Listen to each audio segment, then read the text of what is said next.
Попали мне в руки воспоминания Ольги Драбахи от дальних родственников о ее детстве.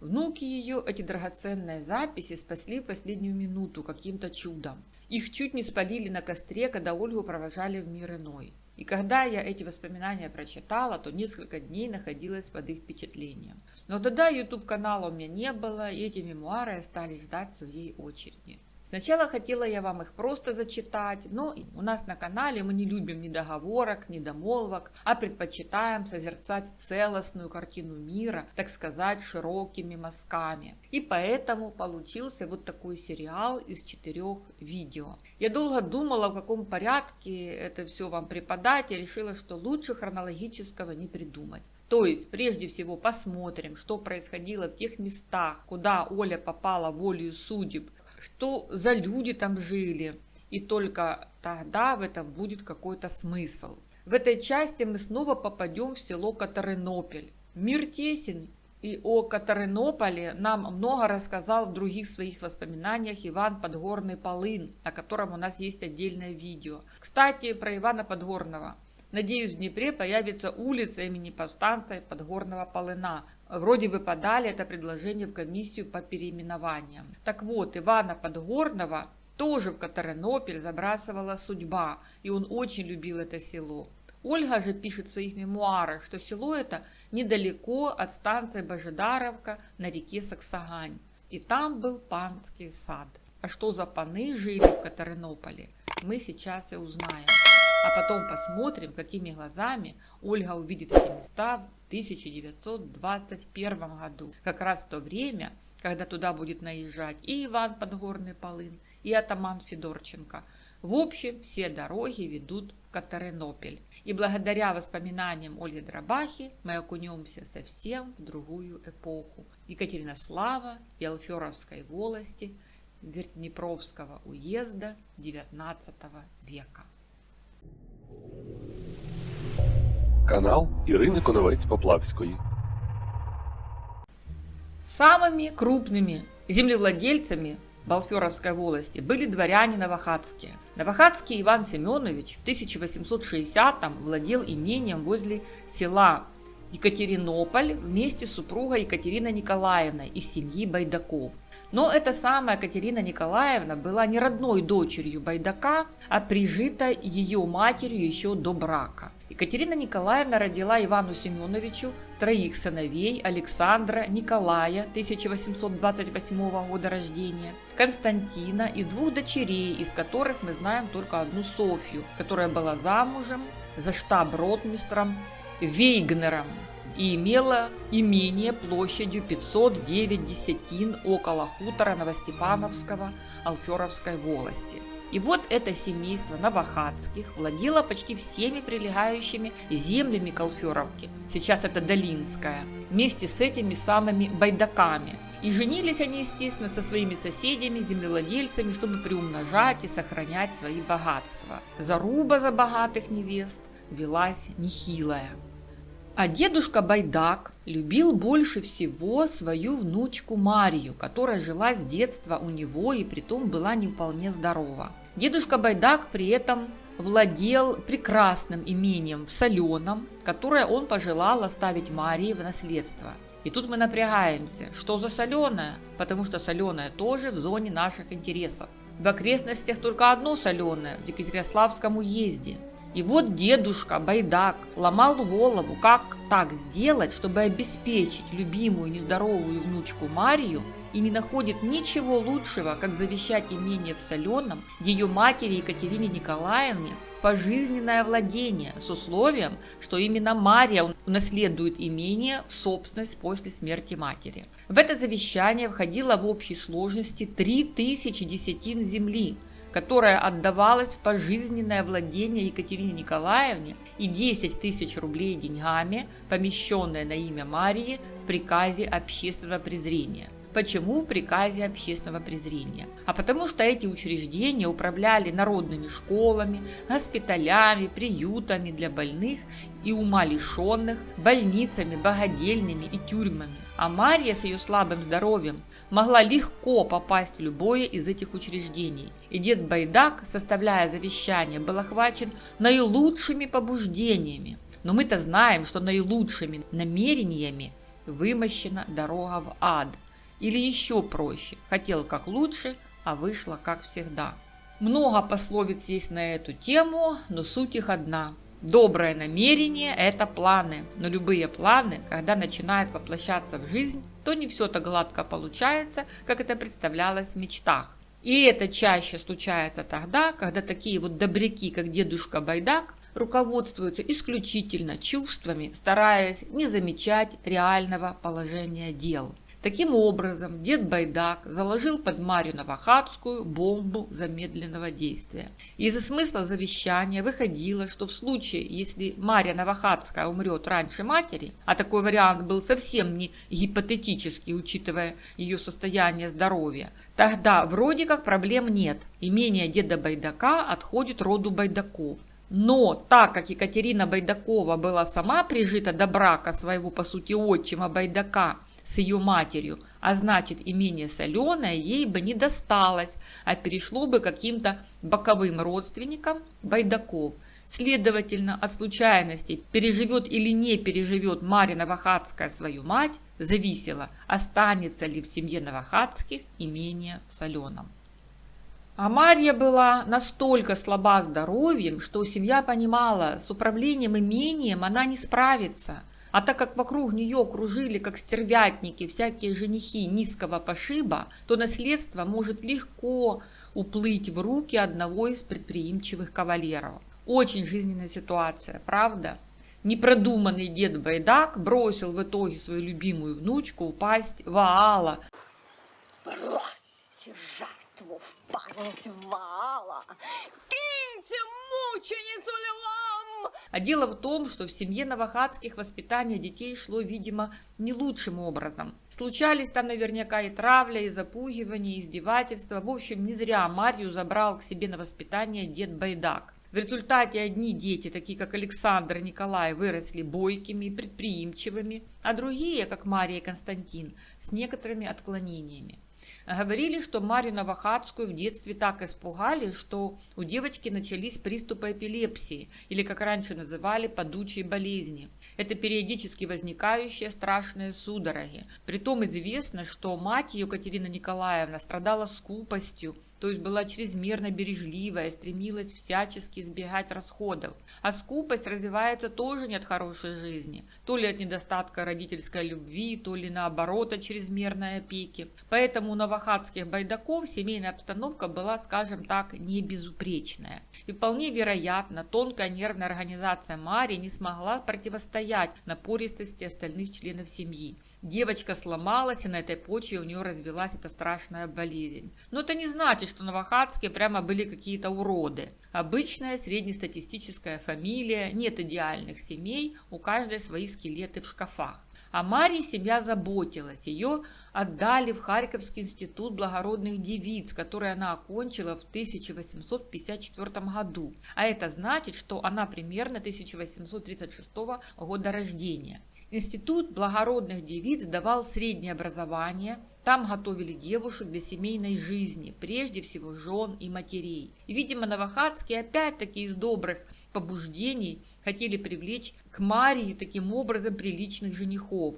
И во время ее пребывания в Харькове припадки эпилепсии случались у девушки значительно реже. А это значит, что смена обстановки пошла ей на пользу. Но новохадские допускают очередной промах. После института Мария не остается в Харькове, где у них было полно родни и суженых ряженых ее уровня, а поселяется у своей матери Екатерины Новохадской в ее имении в Екатеринополе. И тотчас по выходе из института у нее опять участились припадки падучей болезни, которые уже никогда ее не отпускали. И семья с новым вдохновением продолжает заботиться о Марии. Брат Николай куда ее только не возил на лечение в разные южные города империи, как раньше говорили, на воды. Но ничего не помогало, Марья слыла больной и малоинтересной невестой. И если и были охотники на ней жениться, то их, безусловно, привлекало прежде всего ее состояние. Ситуация усугублялась еще и тем, что у Марии развилась особая страстная склонность во что бы то ни стало выйти замуж. Ведь ее этому учили в институте, ее заточили на замужество. Ее там напичкали всем этим по самое горло. Вспомним Проню Прокоповну. Почему она так легко попала на происки Голохвастова? То есть, вы понимаете, семья постепенно своими благими намерениями загоняла Марию в очередную адскую ловушку. Что делать? Кинулись за советом к докторам. Но доктора и опыт говорили, что удовлетворить это желание опасно. Иногда болезнь усиливается от брака, иногда она передается потомству. Стало очевидным, что пристойный жених не решится связать себя с больной девушкой узами брака. Зато охотники за наследством не дремали на руку и сердце. Марии претендовали какой-то писец, которого выгнали с должности за пьянство, а также такой же горький пьяница, уволенный управляющий имением Новохадских. Вот такие ножницы. И семью можно понять. Им не очень-то хотелось, чтобы состояние Марии перешло к какому-то пройдохе. Наследство досталось бы кто знает кому, кто кромотает его за года-два, а потом еще и начнет шантажировать семью. Или давайте деньги, или я брошу вашу Марию, а новое нервное потрясение больную женщину уничтожит. А почему же вы не отдали их мне? Как же я могла отдать вам бриллианты, когда вы промотали имение моей дочери?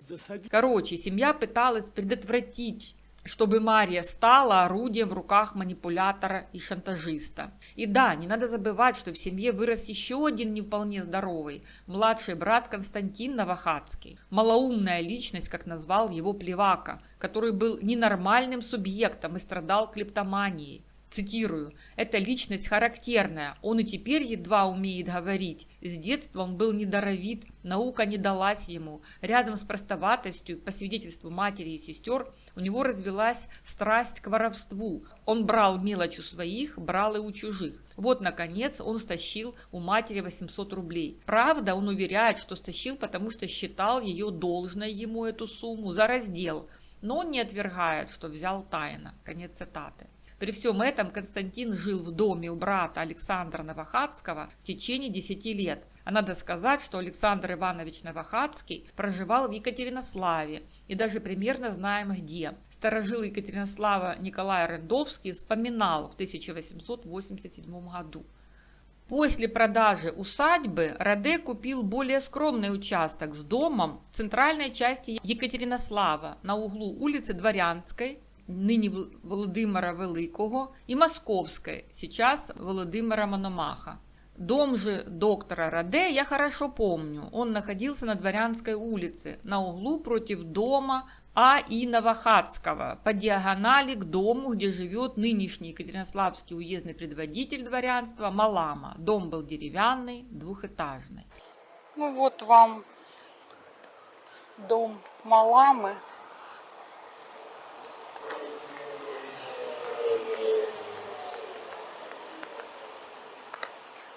Вот так он сейчас выглядит. Это мы идем по этой улочке.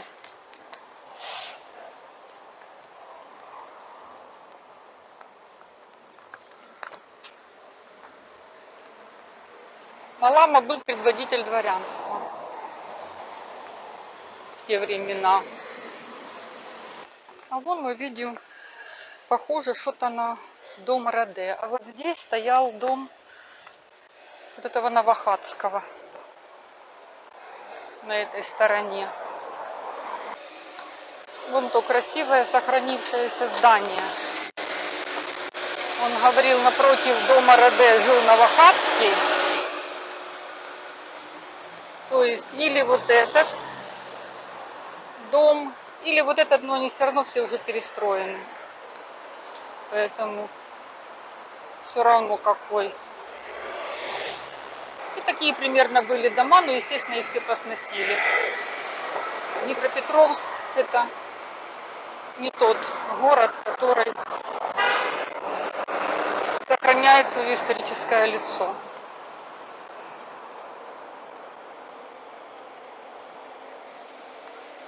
Вот эта приятная улочка такая была, называлась Дворянская, потом Стародворянская.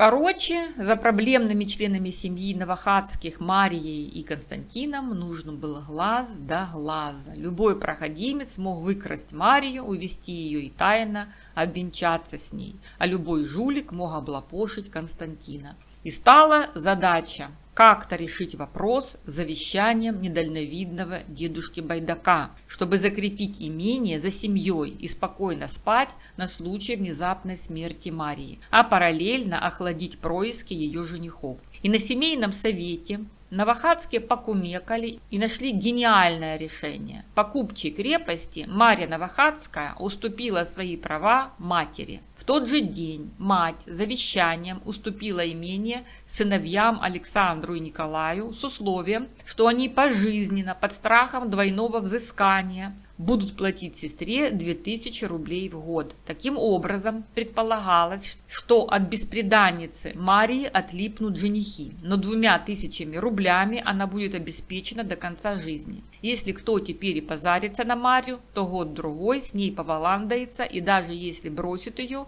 то у нее останется вечный кусок хлеба. Но гениальная задумка не сработала, потому что такая сделка оказалась юридически никчемной.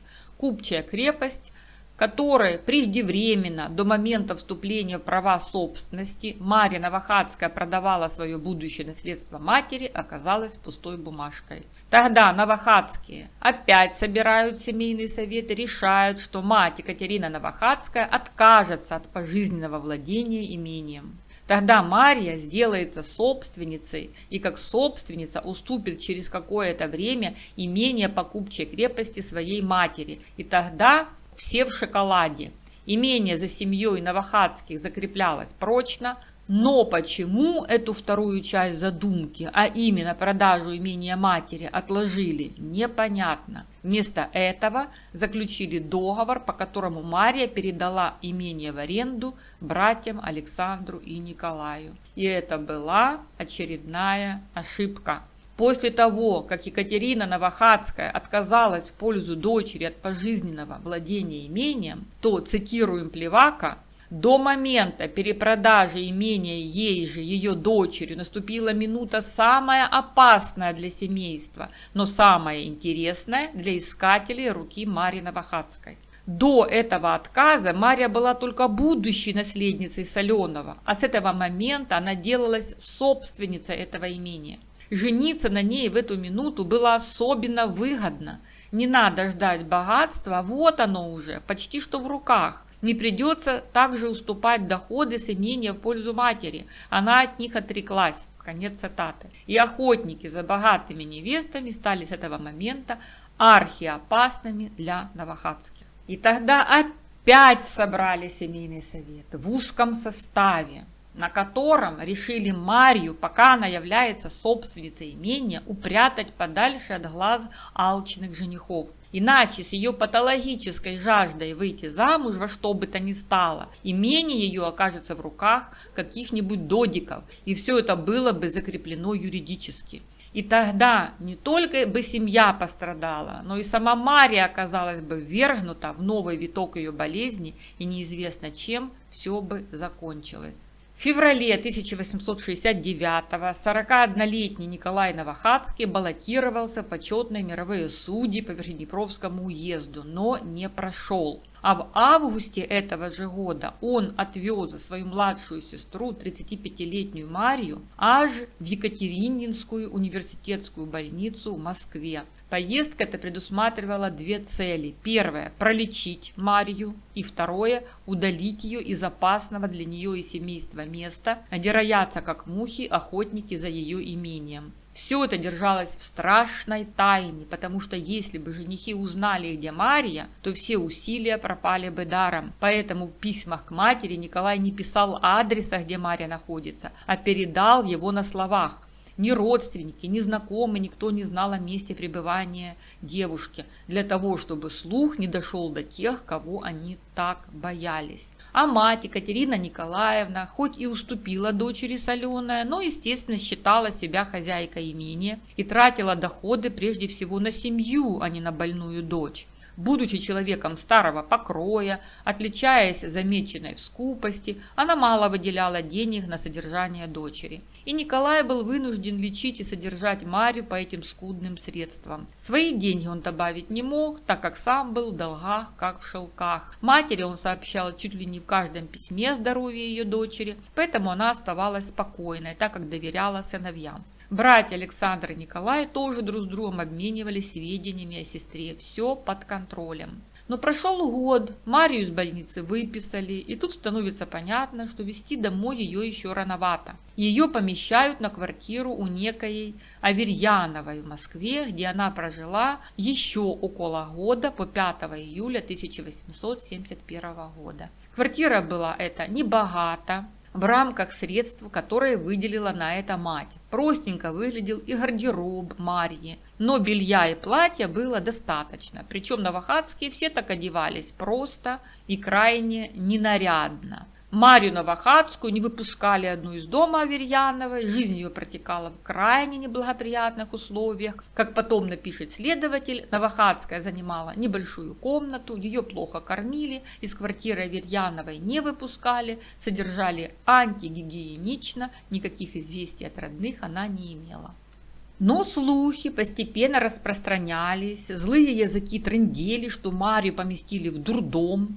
В те времена эпилепсию лечили бромом, который усиливал процессы торможения в центральной нервной системе. Но это лекарство было достаточно токсичное, то есть, хотя фактически эпилепсию тогда лечить не умели, но бром хоть как-то притормаживал нервную систему. С другой стороны, до сих пор обращаться к психиатру считается чем-то стыдным. Люди боятся, чтобы об этом не узнали окружающие. Хотя по данным Всемирной организации здравоохранения, каждый 8-й человек в мире живет с психическим расстройством. И вот случилось, сестра Софья Новохатская по мужу Вейгнер получает анонимное письмо, в котором сообщалось, что ее братья насильно увезли Марию в Москву и поместили там в дом умалишенных. При этом аноним буквально взывал: «Спасите ее 3000 десятин, ее имение от рук братьев». При этом в семье, как мы помним, был еще один проблемный брат Константин, слабый и неразвитый, который мог и вполне самостоятельно свое имение спустить на ветер. И тогда Александр и Николай начали прессовать Константина, чтобы он отдал им в аренду свое имение. Но в пиковый момент спора внезапно вмешался муж Софьи, штаб-ротмистр Вейгнер. Спор и даже драка происходили в его доме. Вейгнер поднял гвалт, начал вопить, что у него в доме разбой. В результате договор аренды так и не подписали только благодаря Вейгнеру. А тут до местного полицейского, пристава Селезнева, на обеде у помещиков, соседей Новохатских, наконец доходят разговоры о неладах в семье Новохатских, о таинственном исчезновении богатой наследницы, больной дочери Марии. Эти слухи, нагромождаясь один на другой, вырастают в целую историю. И уже 18 мая 1871 года екатеринославский губернатор Иван Николаевич Дурнова уведомляет прокурора окружного суда, что в Верхнеднепровском уезде из имения дворянки Екатерины Новохатской 1,5 года назад увезена старшим сыном Николаем дочь, девица Мария, которая с тех пор неизвестно где находится, несмотря на то, что имеет 3000 десятин земли, находящиеся в аренде у братьев. В результате братьев Новохатских и жену Николая Марию Дмитриевну следственная власть привлекает в качестве обвиняемых. Показания, записанные следователем, дают почву для обвинительного акта. В Верхнеднепровском уезде пристав пытался провести дознание, но оно только показало, что Марья Новохатская в селе не наблюдается. В свидетелях недостатка не было. Следователь записал даже рассказ о том, что Александр Николай Новохатский как-то побили бабушку Байдакову и засадили ее в погреб, требуя денег. Кстати, бабушка Байдакова умерла где-то летом 1871, пока тянулось все это следствие. Приставы кинулись в Москву, и первые показания Марьи судебному следователю Бескровному были очерчены в крайне непривлекательном виде. Состояние Марьи не улучшилось. По замечанию бывшего прокурора Одесской палаты господина Орлова, она не могла выражаться связно, она почти слабоумная. В итоге слабый и неразвитый брат Константин, больная душой и телом сестра Марья подтвердили все эти слухи. Обратил следователь внимание и на скудный гардероб богатой наследницы. Согласно протоколу осмотра, хотя и белья, и платья было достаточно, все это осталось у Аверьяновой. Бескровный почему-то забрал Марью жить к себе. Бескровные тоже были не бедные землевладельцы Екатеринославской губернии. И Марью Новохатскую водят в одном платье, пока она живет у Бескровного, который ограничил ее общение с родней. Марью не пускали одну даже на свидание к родной сестре. Бескровный как будто проникся и по-человечески заботился о больной. Причем свидетели подчеркивают, что он по отношению к Марье Новохатской был следователем не больше и выполнял требования закона – преследовать тех, кто нарушает чужие права. Репутация следователя Бескровного была безукоризненна, он был известен как лучший деятель суда. В итоге Марья все-таки вернулась в отчий дом, и то, чего семья так боялась, чуть не случилось. Когда мать ее, Екатерина Новохатская, уехала по делам из села, то живущая у нее приживалка чуть не устроила свадьбы Марьи с одним из служащих при имении, и только горничная девушка спасла свою госпожу от ловушки, заявив священнику о болезни невесты. Громкий судебный процесс состоялся в Екатеринославе с 25 по 27 сентября 1874 года. Судебное следствие под председательством Веселовского продолжалось 3 дня. Обвинял товарищ прокурора Винклер, защищали подсудимых присяжные поверенные, знаменитый Федор Плевака, это он на фото, и Городецкий. Перед судом прошли 29 свидетелей. Александр и Николай Новохатский обвинялись в лишении свободы сестры Марии, принудительном ее размещении в квартире Аверьяновой, а также вымогательстве угрозами и побоями денежного обязательства у брата Константина Новохатского. Кроме того, Николай Новохатский и его супруга Мария Дмитриевна обвинялись в том, что за 10 лет до суда составили от имени Марии Ивановны Новохатской подложный вексель на сумму 15 тысяч рублей, но на суде вроде выяснилось, что Марья добровольно выдала этот вексель. Она по желанию присяжных обозревала вексель и признала, что она выдала его в Кишиневе. Мария и Константин за 3 года следствия поостыли и в итоге сказали на суде, что любят братьев, прощают обиды и отвергают обвинения. Как выразился Плевака, лишенные заступников, старших, опытных братьев, к кому как ни к проходимцам в руки попадут нравственно слабые личности Мария и Константин Новохатские. Вердиктом присяжных все подсудимые были оправданы. Канал Ірини Коновець-Поплавської. О дальнейшем судьбе этих Новохатских известно очень немного. Через 2 года после суда судебный пристав при Екатеринославском окружном суде Иван Федорович Порубаев объявил о публичной продаже недвижимого имения, принадлежащего жене штабс-ротмистра Софии Ивановне Вейгнер, находящегося в Верхнепровском уезде и заключающегося в 509 десятин земли с постройками при селе Екатеринополь и хуторе Новониколаевке. Имение это было заложено еще в 1873 году жене коллежского асессора Софьи Ивановне Ковалевской в сумме 12 500 рублей и назначено в продажу на удовлетворение ее же Ковалевской по закладной 19 500 рублей. Софья Ивановна Ковалевская – это член одной из самых богатых семей Екатеринослава. Они скупали там все подряд. Последнее упоминание о дворянине Александре Новохатском в 1902 году.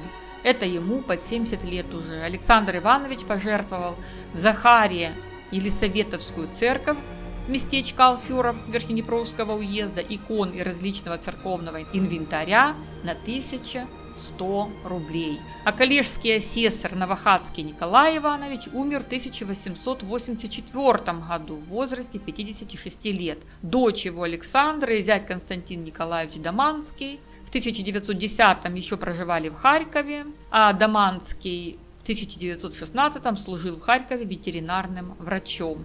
Вот такая поучительная история. Кто ее дослушал до конца, есть над чем призадуматься. А всегда ли наши благие намерения ведут в рай, а не в ад? А в следующей части мы разъясним некоторые другие моменты, которые упоминает в своих воспоминаниях Ольга Дробаха. И тогда вы будете готовы слушать ее мемуары.